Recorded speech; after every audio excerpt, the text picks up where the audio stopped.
Notre pays est en danger parce que nous sommes au risque du surendettement. Notre pays est en danger du surendettement.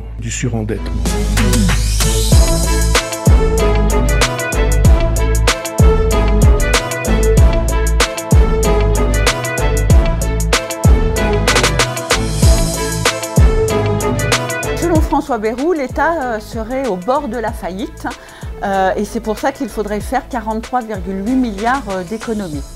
Selon lui, toujours, cette situation serait due au niveau des dépenses publiques qui seraient extrêmement élevées et dont nous serions toutes et tous accros.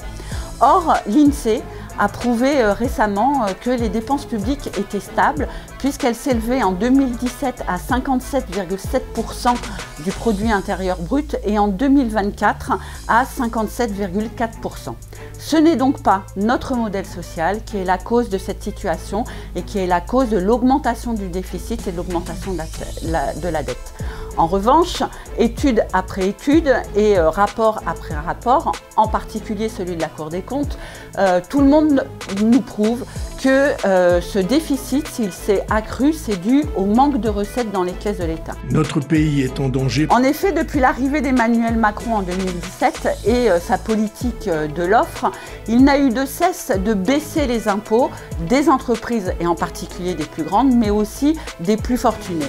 Prenons quelques exemples, ça a été la suppression de l'impôt sur la fortune, la baisse de l'impôt sur les sociétés ou encore la baisse des impôts de production. Notre pays est en danger. Sans oublier les aides publiques qui sont données sans aucune contrepartie ni sociale ni environnementale aux plus grandes entreprises. Et ces aides publiques s'élèvent, selon un rapport du Sénat, à 211 milliards d'euros. Cette politique n'a fait qu'aggraver et qu'accentuer les injustices, les inégalités et la pauvreté qui n'a jamais été aussi importante depuis 30 ans. Dans ce contexte, le budget 2026 envisagé est une vraie provocation pour l'ensemble de la population, en particulier pour les plus précaires, pour les retraités et pour l'ensemble des travailleurs et des travailleuses. Sans oublier les conséquences pour l'ensemble des services publics et en particulier pour la Direction générale des finances publiques.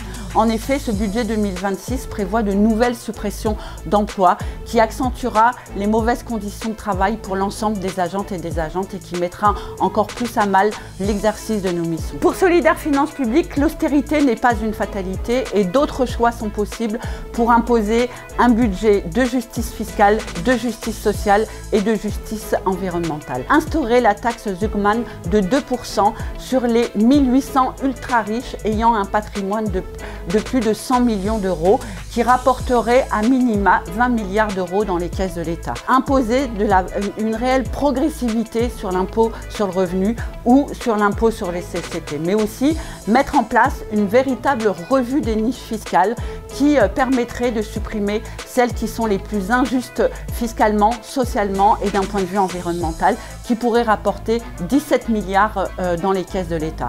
Ou encore de lutter réellement contre la fraude et l'évasion fiscale qui s'élève à entre 80 et 100 milliards d'euros en donnant des moyens humains, techniques et législatifs, en particulier à la Direction générale des finances publiques. Notre pays est en danger parce que nous sommes au risque du surendettement. Pour Solidaires Finances Publiques, d'autres choix sont possibles. Nous devons toutes et tous les imposer dans la rue, par la grève dès le 10 septembre et dans les actions.